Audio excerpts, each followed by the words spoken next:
Hey guys, good morning. It's Sunday morning, 18th, 19th, I don't know, whatever it is. I was busy till about midnight last night, a little after midnight, working on that quad. And a little too tired to do a video at the end of it, so I'm going to figure I'll go make you one right now. So we're on our way. We got the Case 580, the electrical stuff, all ironed out. Basically, like I said, the alternator was overcharging, and it ended up frying everything that was in it, as far as any kind of light or gauge or sending unit. All the lights are replaced, and all new ones are in there. On the dash, all the lights are replaced.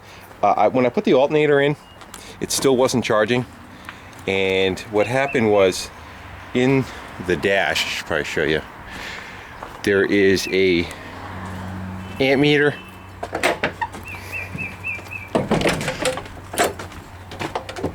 but there is also a dummy light up top in here. There's a dummy light that says for generator. When you turn your key on, you should get that light coming on, and that bulb was blown too. And it actually uses that little tiny bulb. You see him up top there.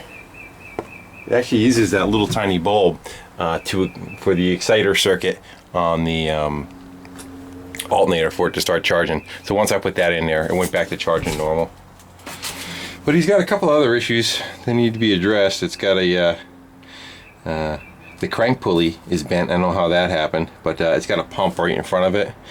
He had a leak in the back. He thought it was a hydraulic cylinder. Actually, a hydraulic line is actually one of the lift cylinders is blown on the top side. The water and oil temp gauges are still dead. He's getting new gauges for them if he wants those to work again. And I cleaned the injection pump off, and it's leaking right at the throttle shaft. But if you look at that sucker, you see how much play is in that thing.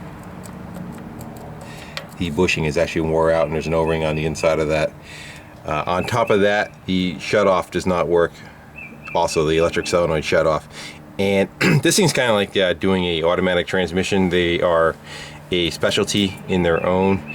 If it was my machine, I would probably tear into it and do what needs to be done, because the risk would be mine. But I can't justify that doing it on someone else's machine. If something goes wrong, a diesel will run away full throttle, and you can't really shut them off. So I wouldn't want to feel like replacing a blown motor in a cat, you know. So I'm not sure what's going to happen with that. I really don't want to do the hydraulic cylinder neither, because they're heavy. It's like a 200-pound cylinder, and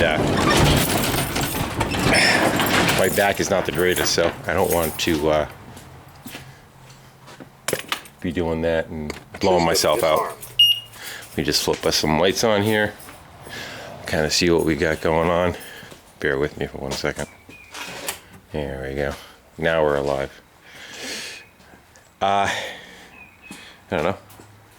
I'll stand back and kind of do a little pan around it, and I should be like those in the newspaper in the comic section where they have the before and after, and see there's 12 things different in this photo compared to the last one. See if you can figure out what they are.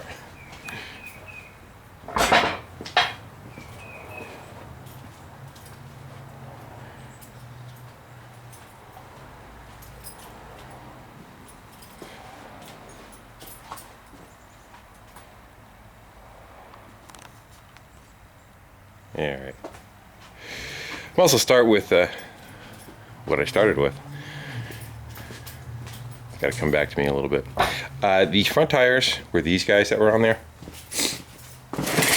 They are a 22-inch, the original correct front tires that were on it. They were a 22-inch tire, but they're bald. There really was nothing left on them. And somebody had already put 25s on the back. This is a old King Quad, and the old King Quads did not run four-wheel drive, did not run the same front and rear size front tires. So the gear ratio in the rear and the front rear are not the same. They're slightly different speeds. So you got to keep the tire size the same offset, we're going to call it. So you got 25s on the rear and 24s on the front. Brings us back into the roughly the 1-inch drop. Whether it's perfect, I don't know, but I've seen other people do when they oversize the tires on these, and that's the pattern that they follow. So most of the time it's probably going to be in two-wheel drive unless you really need it anyway.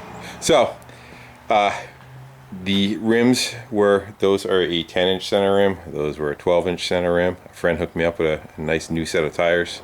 Nice knobbies that are on there that you can see. Are they ATPs? What are they? Yeah, AT489s. Titan. Good tread. Those were Polaris rims. Polaris is American. Those are metric. On the Polaris rims, I just had to egg out the holes a little bit, just a little bit on the top side to get the bolt pattern to fit. And these don't bolt on like a car does. They're not like a castle nut with the taper on it to hold the rim in the center. They have a flat washer and just a nut to 6 straight on the front. So we should be okay with clearance. The lift is holding on. The only place that's tight is going that direction. I did kick in the tin a little bit on this side, and if it does kind of grind away the plastic a little bit, so be it. That's okay. And then after I got the wheels on her, the exhaust system was a little on the dangerous side for burning the side of your face off, so I had some expanded metal and the piece and the size that you see there, so that was bent around a piece of pipe sitting on the floor there, stuck in the vise, kind of bent it around there, then brought up to the end of it and just kind of rolled over the edges of it, and then just MIG welded that light to the muffler to give us a heat shield from not frying you, and did the same thing on the bottom down there. And then this guy right here, it's getting a little dark, isn't it? This guy right here used to be the cover that was on the drive shaft, but it was pretty much useless. It really didn't do much, and I figured it would be much more useful being a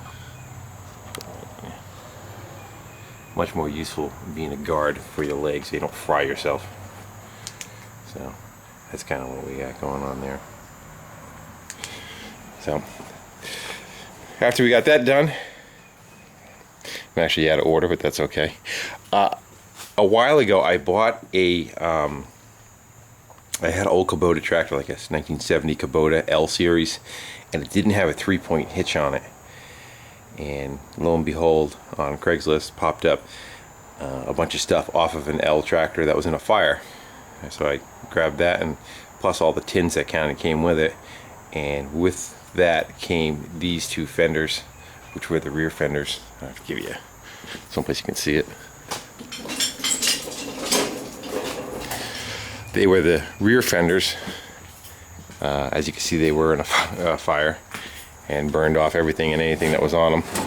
That's where the lights were, and had more lights on the back, another one on the other side. But we sliced them up with a plasma cutter, got them to fit where we need them to fit, and took about 50% of them off. I think the rest of it's laying over here.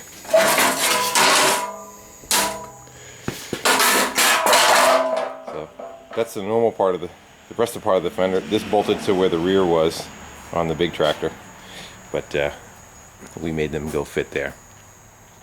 So gives us kind of like a excuse me, gives us kind of like a kind of reminds me of like a Willys pickup, like a 50s Willys step side bed. Then we started going to the seat, and I tried that piece of shit but it just wasn't happening. So I ended up making this thing up, which is basically, as I said, just like a mini bike seat.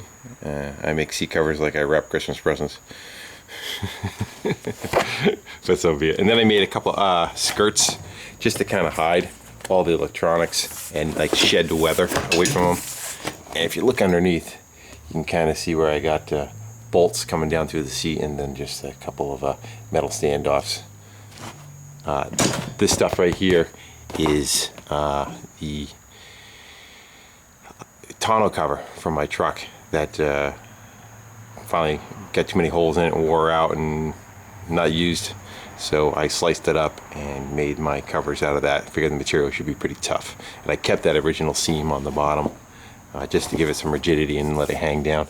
It needs a warm day to kind of relax because it was all rolled up in a ball. And it's still only 40 degrees in here, so it's not cooperating. I could hit it with a heat gun or something, but eventually it'll relax. So I did that on both sides. Figure if mud's kind of flying, you don't want it getting on all the electronics. After the seat was on there, roughly something like that, we added a headrest, backrest rather, for whoever's sitting on the back of it. If there's stuff in the back, your back's not going to be kind of getting wrenched against this metal right here, so it gives you something to kind of support yourself on. After that got put on, I started about 11 o'clock last night playing with rebar. I'll know when the wife's watching this video because she's going to say, "Hey," from the other room. This rebar is her tomato stakes for her garden. I'll pick her up some more during when the season comes. But 11 o'clock at night on a Saturday, Home Depot was closed and the stuff was there, so that's what I started to use. And I just kind of bent up what I needed and kind of shaped it. And I did the first layer right here, and then filled it in, and then I kicked out with the second layer. If you kind of look, I went like every other rod is going down lower to give you that triangle and give you some nice strength for support. So everything's just kind of tacked together right now, but it's a tough deal. It should be able to fill it up pretty good, and kind of use that for tie down points. Like say if you fill the thing up with like a bunch of chopped wood and you got it kind of, you know, crowned like that, you can run a couple of bungees right over it and hold on to it. Or if you have people riding in the back or whatever, kids, they can just kind of grab this stuff like, you know, grab bars. Plus it gives like a little roll cage. How do you like my forge? High tech. Just kind of went over here with I would mark the rod where I wanted to bend it, heat it up over there, stuff it in one of the orifices of the vise there, and just keep bending it till I get it to where I want. Go back with a cutting wheel, chop off what I don't need, and then weld it in place. So we got one side done. Now we just gotta make the other side look like that, and we'll be good to go. I kind of screwed up in the front. I wanted this bar at this height, not stacked on top of it. So I'm up about a ½ inch too high, and see how close I am to the snap there. I actually end up going downhill a little bit. What I think I'm going to do is I'm going to heat it right here and just kind of bend the whole thing down and let it come straight across. I don't like that downward angle. Kind of looks goofy. I know. But she's getting there. They said just kind of keep picking away more and more, and before you know it, someday it'll never be done. Can't really see the front too good from all my garbage, but let's see if I can get in there.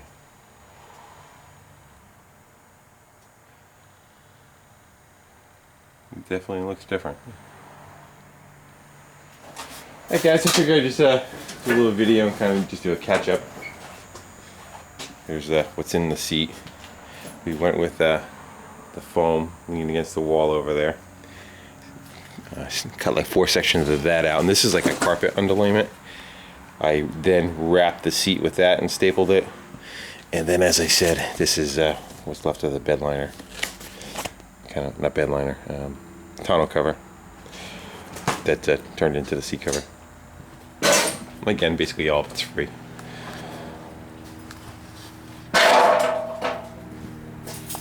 Alright guys, I'm gonna go do a little breakfast and go hit it again, see how far I can get along. Take care.